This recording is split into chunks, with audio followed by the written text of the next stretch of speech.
Leitura de hoje, Evangelho de Lucas, capítulos 4, 5 e 6. Capítulo 4. Jesus vence o ataque satânico. Pleno do Espírito Santo, retornou Jesus do Jordão e foi conduzido pelo Espírito ao deserto, onde enfrentou as tentações do diabo por 40 dias. Durante todos esses dias não comeu nada e ao fim desse período estava faminto. Indagou-lhe então o diabo: se tu és o Filho de Deus, ordena que esta pedra se transforme em pão. Mas Jesus lhe contestou: está escrito, nem só de pão viverá o ser humano. Então o diabo o levou a um lugar muito alto e lhe mostrou, em uma fração de tempo, todos os reinos do mundo, e lhe propôs: eu te darei todo o poder sobre eles e toda a glória destes reinos, porque me foram entregues e tenho autoridade para doá-los a quem bem entender. Portanto, se prostrado me adorares, tudo isso será teu. Contudo, Jesus lhe afirmou: está escrito, ao Senhor teu Deus adorarás, e só a Ele darás culto. Em seguida, o diabo o levou para Jerusalém e o colocou sobre a parte mais alta do templo e o desafiou: se tu és o Filho de Deus, lança-te daqui para baixo, pois como está escrito, aos seus anjos ordenará a teu respeito, para que te protejam. Eles te sustentarão sobre suas mãos, para que não batas com teu pé contra alguma pedra. Repreendeu-lhe Jesus: dito está, não tentarás o Senhor teu Deus. E assim, tendo concluído todo tipo de tentação, o diabo afastou-se dele até o tempo oportuno. Então Jesus retornou para Galiléia, no poder do Espírito, e por toda aquela região se espalhou sua fama. Ensinava nas sinagogas e de todos recebia manifestações de grande apreciação.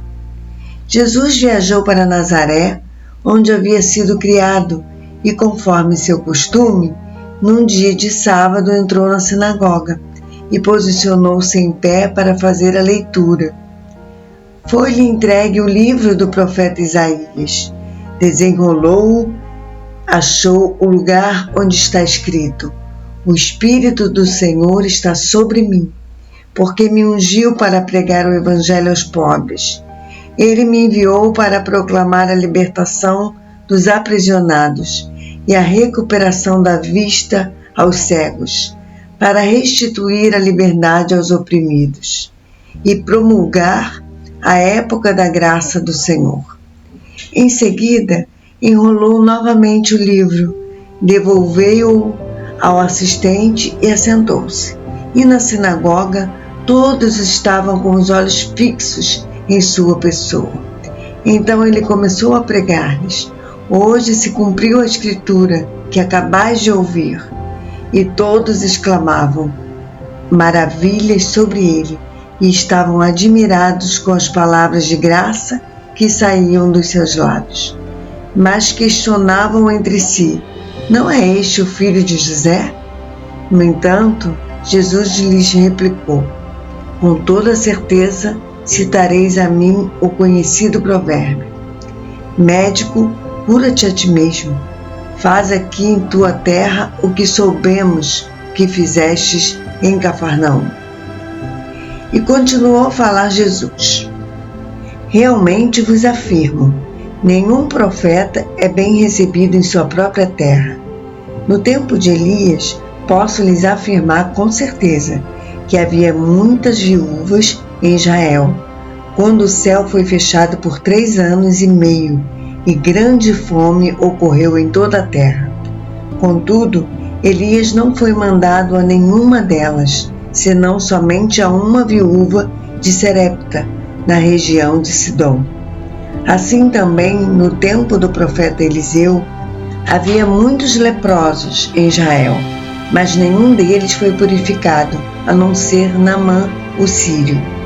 Então todos os que estavam na sinagoga foram tomados de grande raiva ao ouvirem tais palavras, e levantando-se, expulsaram a Jesus da cidade, levando-o até o topo da colina sobre a qual a cidade havia sido edificada, com o propósito de jogá-lo de lá, precipício abaixo.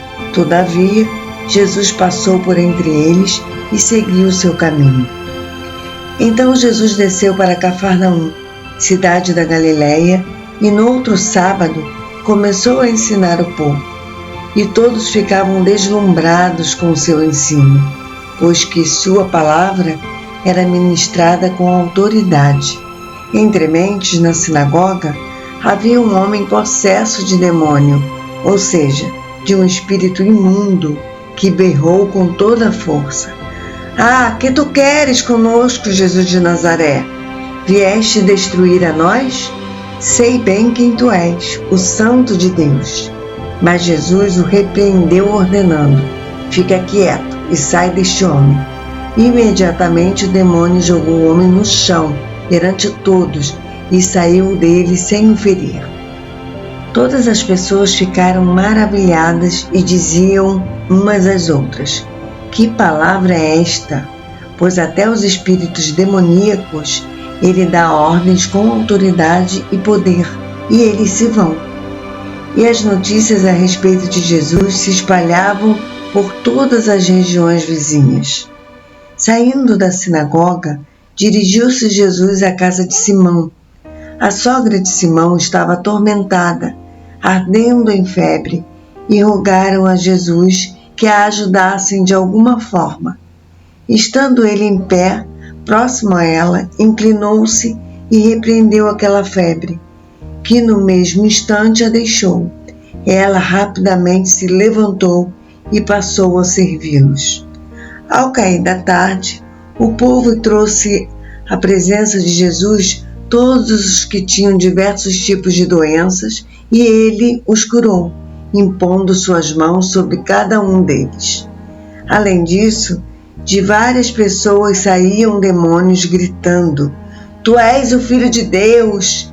Ele, contudo, os repreendia e não permitia que se expressassem, pois sabiam que ele era o Cristo.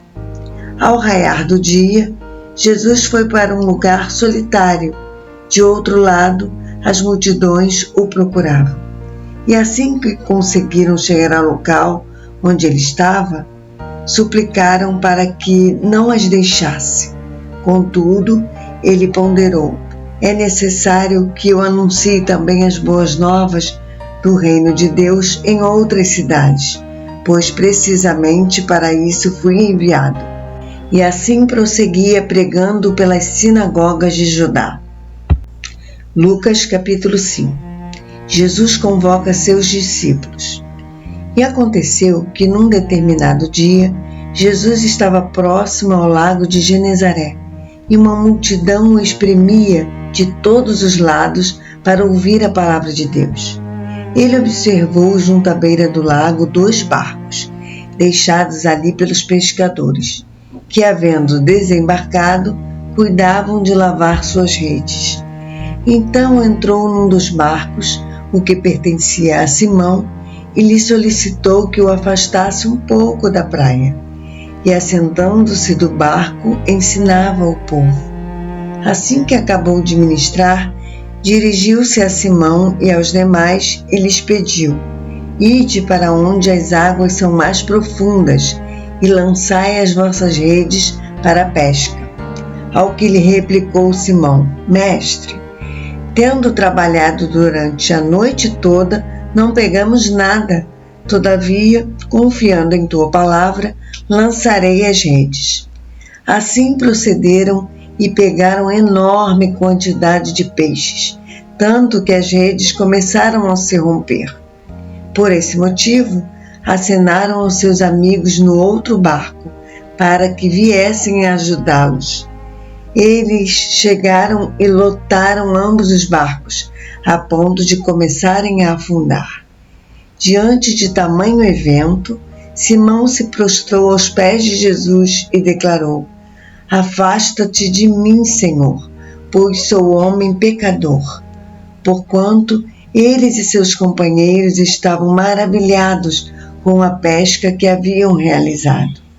Assim como Tiago e João, os filhos de Zebedeu, que eram sócios de Simão.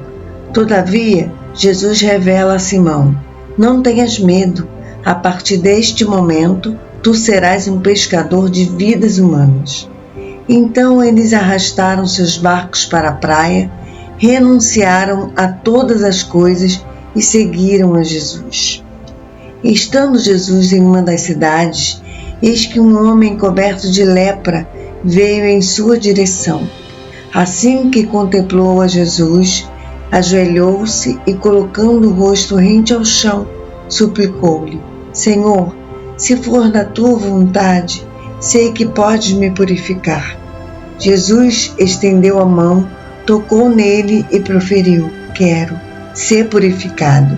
E no mesmo instante, a lepra se retirou daquele homem. Em seguida, Jesus lhe ordenou: não fales sobre este acontecimento a ninguém. Porém, vai, mostra-te ao sacerdote e oferece pela tua purificação os sacrifícios que Moisés determinou, para servir de testemunho ao povo. Contudo, as notícias a respeito de Jesus se espalhavam ainda mais, de maneira que multidões convergiam para ouvi-lo e para serem curadas de suas enfermidades. Todavia, Jesus procurava manter-se afastado, indo para lugares solitários onde ficava orando. Num outro dia, quando Jesus ministrava, estavam sentados ali fariseus e professores da lei, vindos de todos os povoados da Galiléia, da Judéia e de Jerusalém, e ele tinha o poder de Deus para realizar curas. Chegaram então uns homens trazendo um paralítico numa maca e tentaram fazê-lo entrar na casa a fim de apresentá-lo perante Jesus. Não tendo sucesso nessa tentativa, devido à grande multidão aglomerada, subiram ao terraço e o baixaram em sua maca, através de uma abertura no teto, até o meio da multidão, bem diante de Jesus. Observando a fé que aqueles homens demonstravam, Jesus declarou: Homem, os teus pecados estão perdoados. Diante disso, os escribas e os fariseus começaram a cogitar: quem é este que profere blasfêmias? Quem tem poder para perdoar pecados a não ser somente Deus?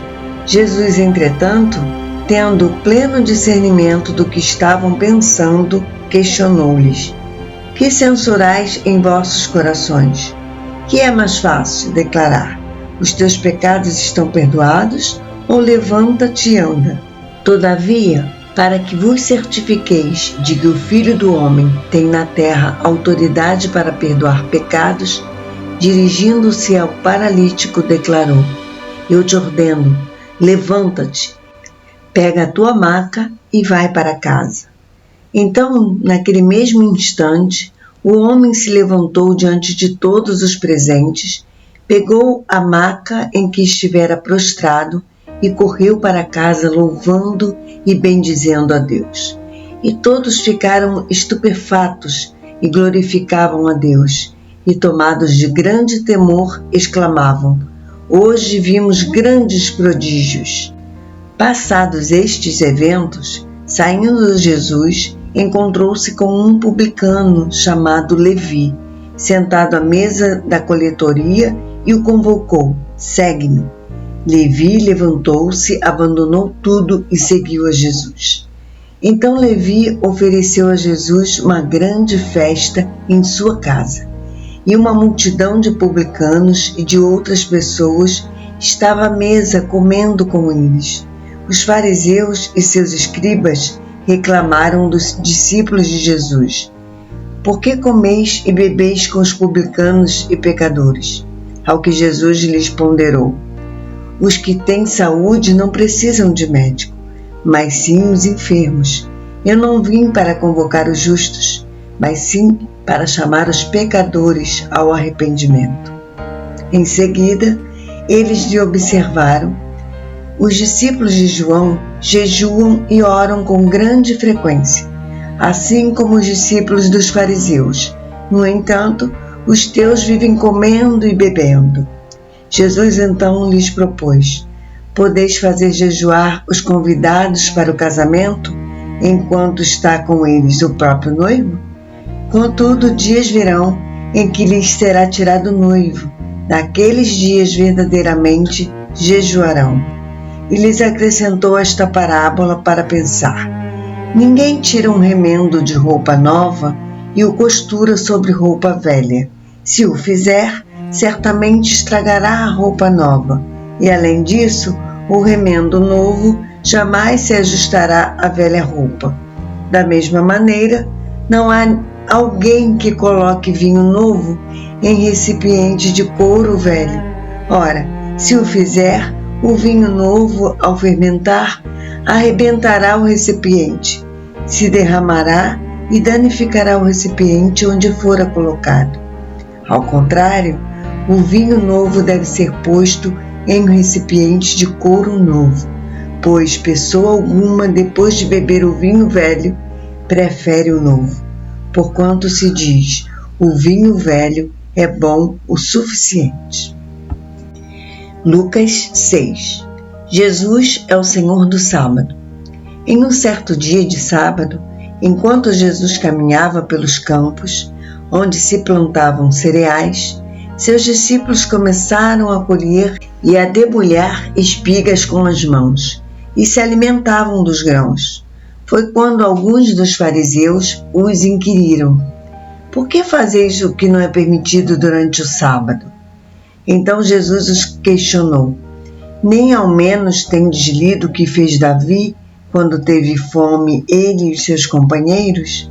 Pois ele entrou na casa de Deus e, tomando os pães da presença, alimentou-se do que apenas aos sacerdotes era permitido comer, e os entregou de igual modo aos seus amigos. E Jesus lhes asseverou: o Filho do Homem é Senhor do sábado. Num outro sábado, ele entrou na sinagoga e iniciou o seu ensino. E estava ali um homem cuja mão direita era atrofiada. Os doutores da lei e os fariseus estavam ávidos para achar algum motivo pelo qual pudessem acusar Jesus. E por isso o observavam com toda atenção, a fim de perceber se ele o haveria de curar durante o sábado. Todavia, Jesus tinha conhecimento do que eles pensavam. Mesmo assim, pediu ao homem da mão atrofiada: levanta-te, vem à frente e permanece em pé aqui no meio. E o homem se levantou e atendeu a ele. Jesus então dirigiu-se a eles: eu vos apresento uma questão. O que é permitido realizar no sábado? O bem ou o mal? Salvar uma vida ou destruí-la? E Jesus olha atentamente para cada um dos que estão à sua volta e ordena ao homem: estende a tua mão. O homem a estendeu e ela foi instantaneamente restaurada. Contudo, eles ficaram enraivecidos e começaram a tramar entre si sobre que fim dariam a Jesus. E ocorreu naquela ocasião que Jesus se retirou para um monte a fim de orar, e atravessou toda a noite em oração a Deus. Logo ao nascer do dia, convocou seus discípulos e escolheu dentre eles 12, a quem também designou como apóstolos: Simão, a quem deu o nome de Pedro, seu irmão André, Tiago, João, Filipe, Bartolomeu, Mateus, Tomé, Tiago, filho de Alfeu, Simão, conhecido como Zelote, Judas, filho de Tiago, e Judas Iscariotes, que se tornou traidor. Então desceu Jesus com os apóstolos e parou num lugar plano. Estavam ali reunidos muitos dos seus discípulos, e uma enorme multidão, vinda de toda a Judéia, de Jerusalém e do litoral de Tiro e de Sidom. Pessoas que vieram para serem ensinadas por ele e curadas de suas doenças. Aqueles que eram atormentados por espíritos impuros foram curados, e cada pessoa da multidão procurava tocar nele, pois dele emanava poder que curava todos. Então, dirigindo o olhar para os seus discípulos, Jesus lhes declarou: Bem-aventurados vós, os pobres, porquanto a vós pertence o reino de Deus. Bem-aventurados vós, que agora tendes fome, porque sereis saciados. Bem-aventurados vós, que neste momento estáis chorando, pois haveis de sorrir.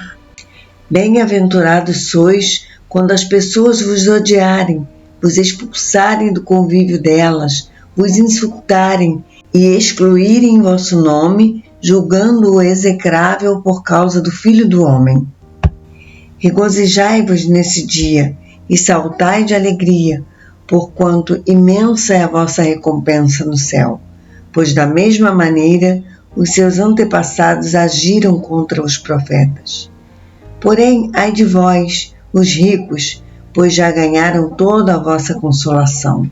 Ai de vós, que viveis agora em fartura, porque vireis a passar fome. Ai de vós que agora rides, pois haveis de muito lamentar e prantear. Ai de vós, quando todos vos louvarem, porquanto foi assim também que agiram os vossos antepassados com os falsos profetas. Contudo, tenho a declarar a vós outros que me estáis ouvindo: amai os vossos inimigos, fazei o bem aos que vos odeiam, abençoai aos que vos amaldiçoam, orai pelos que vos acusam falsamente. Ao que te bate numa face, oferece-lhe igualmente a outra, e ao que tirar a tua capa, não impeças de tirar-te também a túnica. Dá sempre a todo aquele que te pede, e se alguém levar o que te pertence, não lhe exijas que o devolva. Como quereis que as pessoas vos tratem, assim fazei a elas da mesma maneira. Pois se amais os que vos amam, que galardão pode haver nisso? Porquanto até mesmo os ímpios amam aqueles que os amam. E se fizerdes o bem aos que vos fazem o bem, qual é o vosso mérito? Até os infiéis agem deste mesmo modo. E ainda se emprestais àqueles de quem esperais receber de volta, qual é a vossa recompensa? Também os incrédulos emprestam aos incrédulos, a fim de receberem seu retorno desejado. Concluindo, amai os vossos inimigos, fazei o bem e emprestai, sem se desesperar por receber de volta. Então, sendo assim, grande será o vosso prêmio, e sereis filhos do Altíssimo, porquanto ele é bondoso até mesmo para os que são ingratos e ímpios. Sede misericordiosos para com os outros, assim como o vosso Pai é misericordioso para convosco. Não julgueis, e não sereis julgados. Não condeneis, e não sereis condenados. Perdoai, e sereis perdoados. Dai sempre, e recebereis sobre o vosso colo uma boa medida, calcada, sacudida, transbordante, generosamente vos darão. Portanto, a medida que usares para medir o teu próximo, essa mesma será usada para vos medir. Então Jesus lhes propôs também uma parábola. É possível um cego guiar outro cego? Não acontecerá que ambos venham a cair em algum buraco? O discípulo não pode estar acima do seu mestre. Todavia, todo aquele que completar condignamente seu aprendizado será como seu mestre. Por que reparas no cisco que está no olho do teu irmão e não percebes o tronco que está no teu próprio olho? Como poderás advertir a teu irmão dizendo: irmão, permita que eu tire o cisco do teu olho, se tu mesmo nem sequer notas o tronco que repousa no teu olho? Hipócritas, retira antes de tudo a trave do teu olho, e só assim verás com nitidez para tirar o cisco que está no olho de teu irmão. Não existe árvore boa produzindo mau fruto, nem inversamente uma árvore má produzindo bom fruto, pois cada árvore é conhecida pelos seus próprios frutos. Não é possível colher-se figos de espinheiros, nem tampouco uvas de ervas daninhas. Uma pessoa boa produz do bom tesouro do seu coração o bem, assim como a pessoa má produz toda sorte de coisas ruins a partir do mal que está em seu íntimo, pois a boca fala do que está repleto o coração. E por que me chamais Senhor, Senhor, e não praticais o que eu vos ensino? Eu vos revelarei com quem se compara aquela pessoa que vem a mim, ouve as minhas palavras e as pratica. É como se fosse um homem que, ao construir sua casa, cavou fundo e firmou os alicerces sobre a rocha. E sobrevindo grande enchente, o rio transbordou e as muitas águas avançaram sobre aquela casa. Mas a casa não se abalou, por ter sido solidamente edificada. Entretanto, aquele que ouve as minhas palavras e não as pratica é como um homem que construiu sua casa sobre a terra, sem alicerces. No momento em que as muitas águas chocaram-se contra ela, a casa caiu e a sua destruição foi total. Amanhã leremos o Evangelho de Lucas, do capítulo 7 ao capítulo 9. Um abraço e até amanhã, se assim Deus nos permitir.